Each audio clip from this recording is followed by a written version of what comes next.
All right. I'm not showing that we're live, but I'll take your word for it. Good morning, everybody. Welcome to our special Halloween episode of Facebook Live Friday, our weekly look at what's going on in the spooky world of utilities. I'm your host, Todd, and joining me, as always, is the Igor to my mad scientist, running the camera, Amanda. Hi. Hi. And she never says hello to you until you get it on a red line overload. Keeping an eye out for your comments and questions. It's Caitlin. I have the need for speed. Okay. And as I said a moment ago, this is our special Halloween episode, since tomorrow is October 31st. And we wanted to talk a little bit about some of the ghoulish things hiding in your home that may be secretly increasing your energy usage. And one of those famous ones you hear about often, is a so-called energy vampire. So we thought, who better to tell us about energy vampires than our special guest? Please welcome Raleigh the Vampire. We had this really cool smoke machine, and it was working great, and now it's not working so well. All right. It would have been cool anyway. We're still cool. Okay, so anyway, Raleigh, welcome to the show. How you doing today?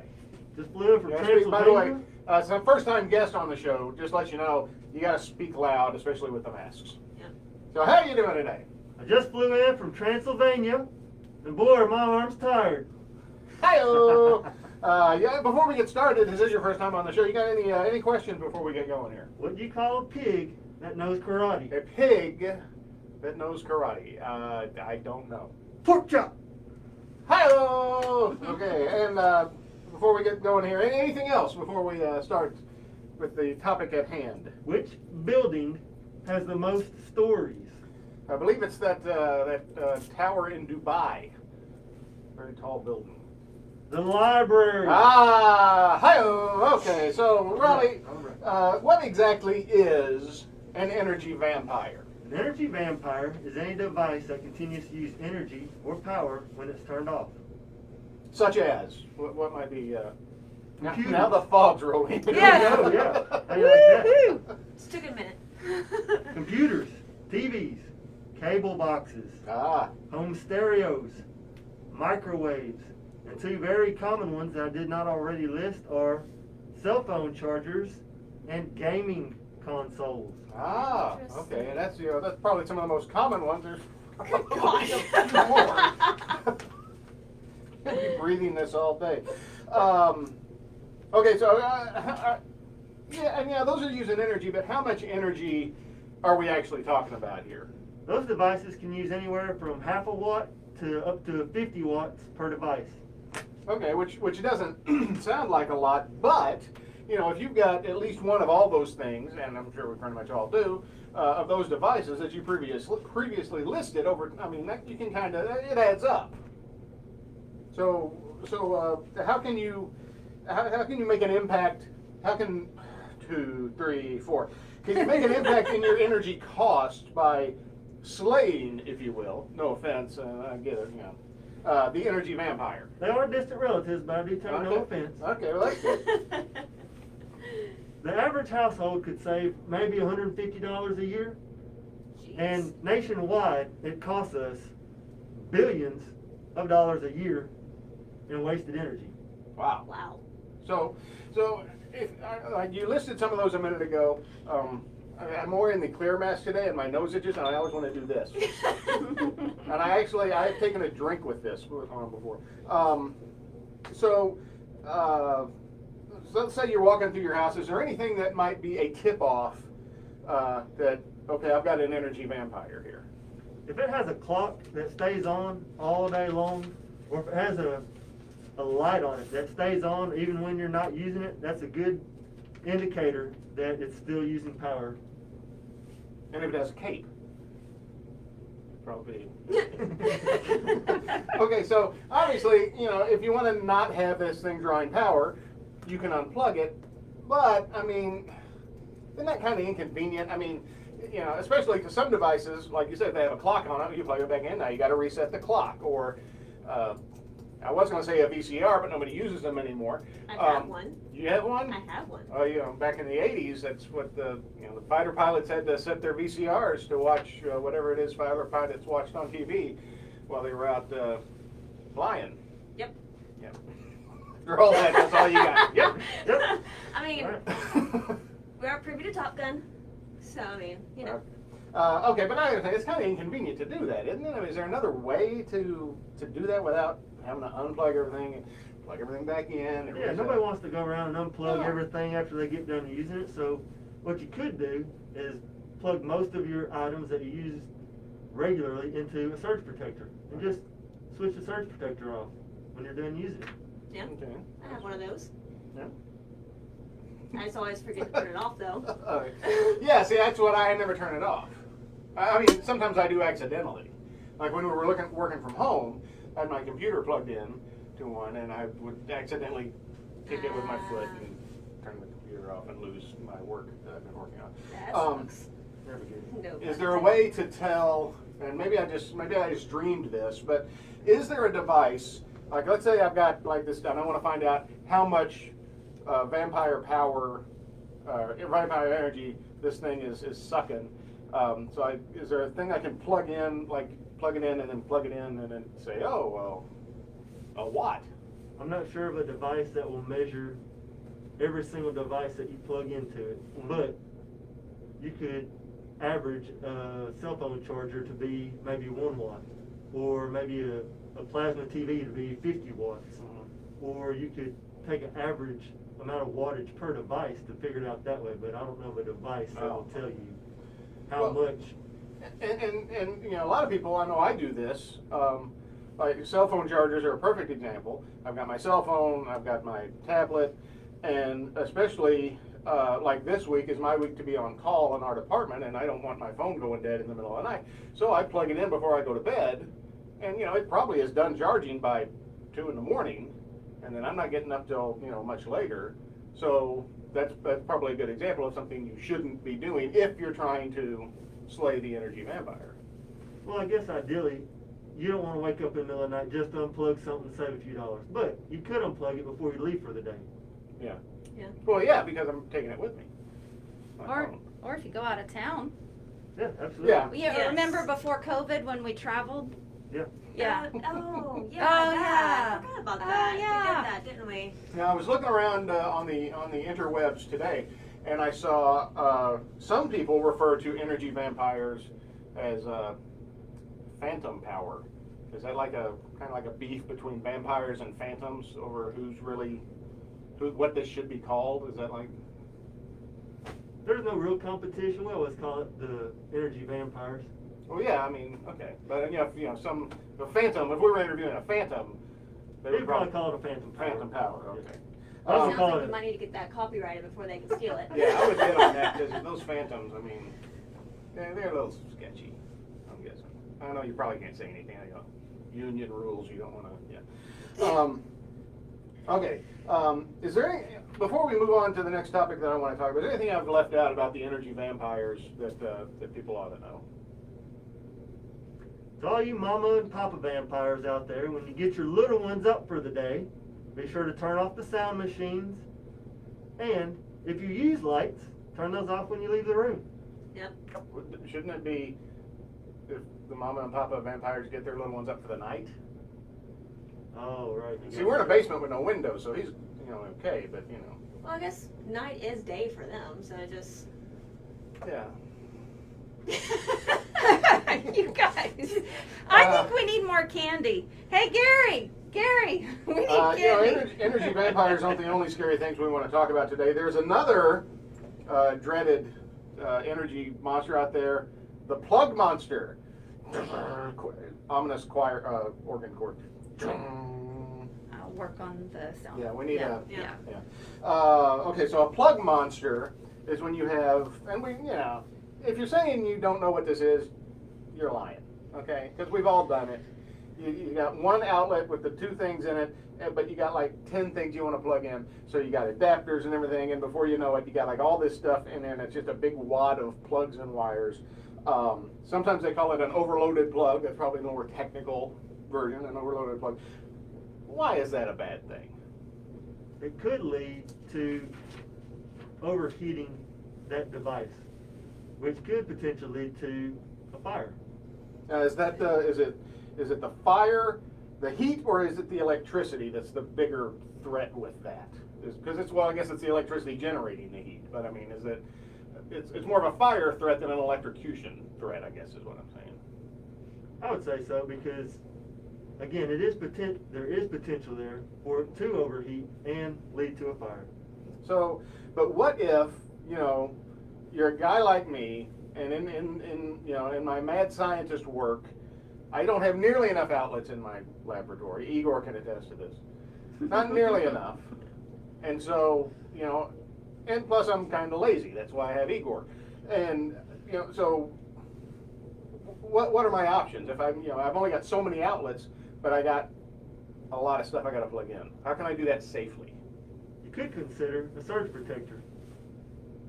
Which we were talking about a minute ago. Correct. And in that surge protector, you'll have maybe as little as 4 or maybe as many as 8 additional receptacles that you'll then be able to utilize. Okay, but why is that safer than, because, all right, so you got the surge thing, and it's plugged into the wall, okay? So now you got a strip of half a dozen more plugs here. Why is that safer than trying to jam them all into the things? Because that surge protector was made to have those additional things plugged into it, whereas the receptacle wasn't made to have a bunch of different things jammed into it. Isn't there a Christmas movie where like they have a bunch of like Christmas lights plugged into one outlet and it does spark a fire? I don't know why. I think that's every Christmas movie they put that thing Probably in there. so. You know, I'm we sure don't it's have any outlets in our fighter jets. It's kind of disappointing. I can't charge my phone when I'm flying. Nobody can charge their phone when they're flying. Well, if you fly some of the big airlines, they now have the little pluggies. Oh, Yeah. well, I haven't flown on a plane in a long time. Yeah. COVID. Yeah. Hashtag 2020. It's been so long since I flew on a plane. When the captain made his announcement, he said, "Hey, this is Orville from the cockpit." Hi-oh! Okay, are there any other, we've talked about the energy vampires, we've talked about the plug monster, are there any other little monster, demon things, whatever, that are secretly sucking the energy out of our homes? I don't have any that I can think of that we haven't already mentioned, but again, if it's plugged in and it has a light on, or if it has a clock on it, it's still using energy even though it's turned off. That's a good way to tell. So there you have it. There you have it. Before we move on to the next thing, this is the segment. This is Caitlin's favorite part of the show. This is the part we call comments and questions with Caitlin. Do we have any comments or questions? I'm going to guess no. All right, talk to me, Goose. Let's see. Joyce Long said, "Y'all look so good." So thank you, Joyce. She also probably says in there, "I can't hear you." No. She didn't say that this time? Nope. Okay. We have several people watching, so hello to everyone. Thank y'all for joining us, and if you're watching after the fact, we appreciate it. Making sure I'm not missing anything. Nope. Goose Oh, isn't there is saying much. something. All right, to all the people who are watching right now, before we go into the lightning round, real quick, in the comments below, tell us what your favorite scary movie is. None. I hate scary movies. Okay. Sorry. No offense. Y'all give me nightmares. And I don't like nightmares. Really? Okay. So. All right, so moving on, we'll move on now to the lightning round. Yeah, that's where we'll eventually put in the sound effects and everything. The lightning round this week is sponsored by books. Books, they're like movies that you read. As always, the lightning round begins with the post you, our viewers, chose as your favorite for the week based on your engagement numbers. And the top post was the approach of Hurricane Zeta. And I'm going to quickly give you an update on the current power outage numbers from Hurricane Zeta. For Alabama, that's Mississippi. For Alabama, there are currently 235,000 customers still without power, and it's basically, a lot of it's the same areas that we just dealt with Hurricane Sally. Baldwin County, Mobile County, I'm looking to see if we can get some fresh numbers here. Mobile County, 44,000 customers still without power. Wow. Baldwin County, only 4,000 customers without power. So that's, and from the data we're looking at here, it looks like it's a lot of those same areas that were hardest hit: Alabama, Louisiana, Mississippi, Georgia, still showing a high number of power outages, as is North Carolina. Texas has some outages, so not nearly as. I mean, it's still devastating. I'm not trying to downplay it. From a power outage standpoint, it's not quite as. It's a lot, but it's over a wider spread area. For Sally, it was all kind of compacted into a very small area like Louisiana, Mississippi, Alabama. This is spread over basically from Texas all the way up to the Carolinas. And there's another storm out there. This one will be Ada, which is the next one in the Greek alphabet. I saw them talking about that yesterday. It's pretty far out there now. They have no idea whether it'll get here or not. But Jesus, this got to stop. This is really getting there.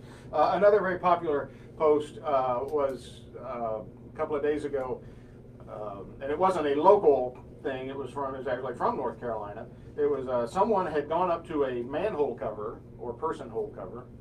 I don't want to be politically correct. And it's got the little lines and stuff on it, and they had drawn Pac-Man. They turned it into a Pac-Man maze. People liked that. Genius. You guys really liked that post, so that was kind of cool. Okay, so moving on, issue 2, what we were going to talk about. I probably should have stalled a little longer to give people time to answer. Scary movies. It's Halloween weekend. A lot of people will be watching their favorite scary movies. My question for everyone in the group: what is your favorite horror film and why? We already heard from Caitlin; she doesn't have one. You've never seen any horror movies? Oh no, I have. Okay, so what's one that you remember seeing that kind of messed with you? Well, okay, so I've seen only a couple. The worst one was A Haunting in Connecticut. Ah, that's supposed to be based on a true story. I hated it. Really? A boyfriend in high school drug me to it. Yeah. So let's just say he didn't really have feeling in his hand afterwards because I was gripping it so tight. My eyes were closed through most of it. The first half wasn't that bad because I was building up the story. It was the second half of it, and I about walked out. I was like, I'm not a fan. I don't like being scared.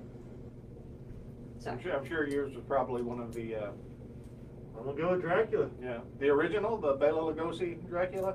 Black and white. Yep.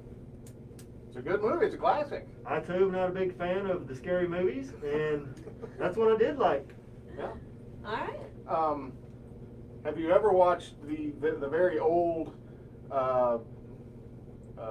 It's a silent movie, Nosferatu, a vampire movie. You can actually watch it on YouTube. Actually, Consider Jeffrey that. commented that's his favorite. Who said that? Jeffrey Jeffrey who? Long. Oh, my son? Yes. He should be studying instead of watching movies. He also said A Quiet Place. I didn't see A Quiet Place. I heard good things about that. It's basically just my family watching, sounds like. There are others. Nosferatu's a good movie. It's a classic. I mean, it's not super scary. Amanda, you got one? What's the witch hunt one? The one where they hunt witches? Yeah, well, the Blair Witch Project? Blair Witch Project. Oh, yeah. Oh, Pretty good. That was fun. Here's the thing though. That movie started the very annoying trend of, we gotta make a found footage movie. And everything had to be a found footage movie. Cloverfield was a found footage movie.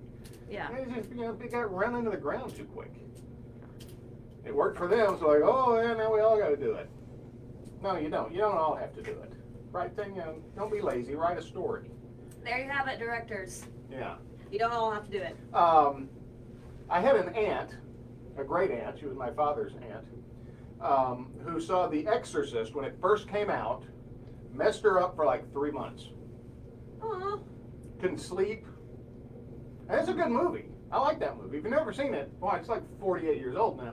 Yeah, you're not gonna watch it, but it's a great movie. And I have a niece who just recently graduated from Georgetown, and I went to visit her, and that's where they shot.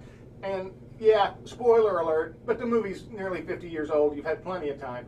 There's a scene where the father Darius, I can't remember. It's been a long time since I've seen it.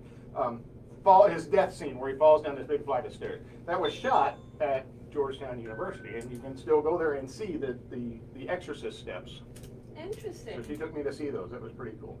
That's a good movie. The movie that really scared me, though, Space Chimps. The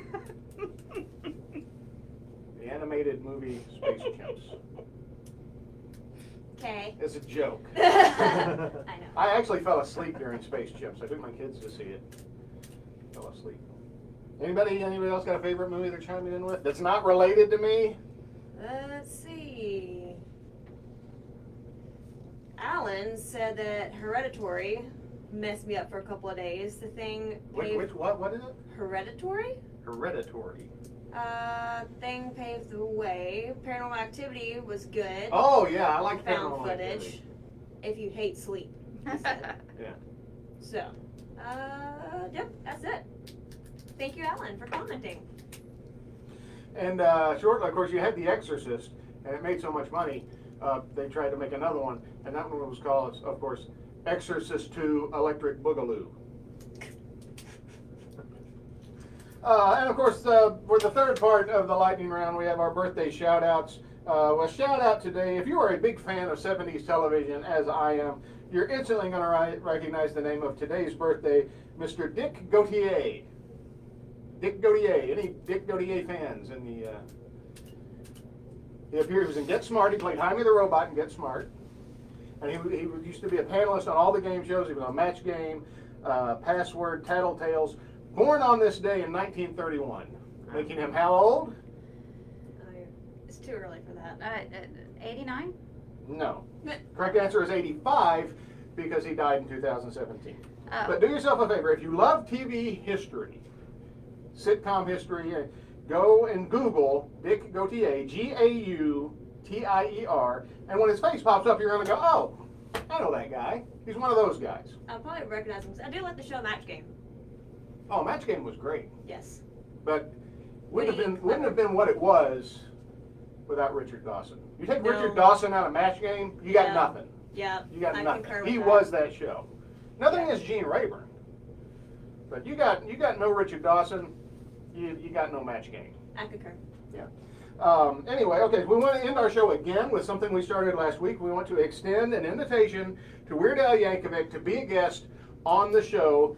This is the second consecutive week we've put the invitation out there, and we're going to continue to do so until he either joins us in person or virtually. And I meant to have like a chart where we could mark off like 1 week, 2 weeks, but I forgot, so we didn't do that. All of you out there in the world of social media, if you want to, like, I don't know, tag him, send him messages, do what you can to help out. I was thinking today as I walked in, he had a big hit. How many of you remember the song My Sharona by the Knack? Yes. And Weird Al did a version called My Bologna. Well, now, I mean, the world is crying out for, My Corona. Oh. She got the Rona. It writes itself. I mean, Here you go, Weird Al. Here's your next idea. Yeah. We have, real quick, had a couple more comments. Alan said Hereditary, my bad. Oh. And then Christopher said the Final Destination movies I will not, in all caps, watch. The Conjuring movies are great. Which ones are great? The Conjuring. I think I saw the first one. I like the first Final Destination. I'm just not a big fan of scary movies because they don't. I'm not either. I mean, it's just a movie. It's not. I don't get scared. Yeah. So there you have it. None of us are really a fan of scary movies. Did you watch the Dracula movie that Francis Ford Coppola made? Had Gary Oldman in it a few years ago. I haven't seen that one. No, you didn't miss Is it much. good? All right. Yeah, you didn't miss much. But if you like Dracula movies or Dracula thing on Netflix, it's just 3 episodes. Yeah, just 3, and it's called Dracula, and it's from the BBC series. It's very good. The guy who plays Dracula is really good. I do have a Dracula movie that I want to watch. I actually bought it on DVD for last Halloween for my friends and I to watch. We never watched it. Dracula Untold. I don't know if y'all seen that Oh, one. it didn't ring a bell. I don't know. It was in the $5 movie bin, so I was like, let's see. It doesn't look that scary, so I think I can do that one. Okay. Anyway, Weird Al, if you're watching, we'd like to have you as a guest on the show. Anybody got anything to add before we go? And thanks to the two people who aren't related to me who commented. Anybody got anything else? I thought you were raising your hand. No, Oh. just, thanks to Electric Engineering Department. Shout Yes. Yes, thank you very much for that. Happy to be here. As always, I want to remind everybody that guests on Facebook Live Friday receive a copy of the Facebook Live Friday home game. It's handy for mom and dandy for dad and fun for the whole family. It's the Facebook Live Friday home game. So, until next week, I am Todd for Caitlin, Amanda, and Raleigh the Vampire, thanking you for watching us. Oh, wait a minute. I got 3 things I wrote down to remind everybody. 3 things I want to remind everybody about. Scammers are still out there. If you get a call, we had a person yesterday who got a call, wasn't sure if it was legitimate. Turns out it was. Oh. It wasn't from us, it was from a vendor that we use. Yes. But it was a legitimate thing, but she checked with us first, which is all, we're always happy to check on things, and so that was great. But anyway, scammers are still out there. We will not call and threaten disconnect over the phone. We don't do that. If you get a call like that, just hang up. Tomorrow, set your clocks back an hour before you go to bed, because we can all agree this year needs to be at least 1 hour longer. And I want to give a shout out to ourselves as we won an award this week. That we did. Not for this show, but we did win an award this week from the American Public Power Association for a video we did called Pumpkin Spice Electricity. So have a look So at if you haven't seen that, we reposted it again earlier this week. Go check that out. But congratulations to us for winning an award. I'm very proud. So until next week, I'm Todd for Caitlin, Amanda, and Raleigh the Vampire, reminding you, thanks for watching, and you can't spell utilities without boo.